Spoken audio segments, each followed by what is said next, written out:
Hi there, I'm Rachel Gable, and this is your Fair Cattle Markets update for the 24th of May. Ed Czerwein said that the boxed beef grilling season rally is continuing. According to Mr. Czerwein, the daily spot choice boxed beef cutout ended the week on Friday the 14th at $316.94, which was $11.06 higher compared to the previous Friday. Last year it was $434.32 on the same Friday, which was about $26 lower. So it had started to drop much lower last year. However, in 2015 it was $264 on the same Friday, so it is now still about $50 higher than 2015 when fat cattle prices were much higher than they are now. The end of the week, the daily choice chuck and round primal were $9 to $16 higher, and the daily choice rib and loin primal were $7 to $16 higher. The weekly total for the daily cutout was 488 loads and about 7% of the weekly total loads sold. Czerwein said the weekly average choice cutout, which includes all types of sales, including the daily choice cutout, was $300.66, which was $11.57 higher.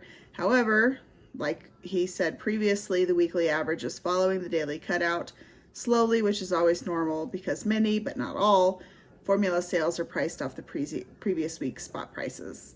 The formula sales are always the biggest portion of the weekly total loads sold, he said, usually about 50%, but the bigger numbers of outfront and export sales also have a big impact on the weekly average cutout. In Brazil, Marfrig bought an $800 million stake in BRF, which is the largest poultry exporter, the world's largest poultry exporter that also processes pork. So it was about 800 million according to a source familiar with the situation. And the transaction comes about 2 years after a failed merger between the two. Marfrig said it will be a passive investor without anyone on the board, but still interesting. There was also an article in Politico this week, and when Carrie Stadeheim sent it to me, I was sitting in the show bar and I about fell off my seat because the headline was "Beef Lobby Rift, JBS Leaves NCBA," and I thought, holy cow. And so I read through that JBS, the world's largest meat packer, has left the National Cattlemen's Beef Association in a surprise move that comes as the group began taking a harder line on concerns about market consolidation. But if you read it, it says that it happened Cameron Brewitt, a spokesperson for JBS, said the company suspended its membership at NCBA a year ago as part of an internal review about, quote, the benefit and effectiveness of our trade association investments. So I emailed Mr. Brewitt, and the big news is not that he emailed me back almost immediately, though that in itself is kind of news, because they emailed me right back.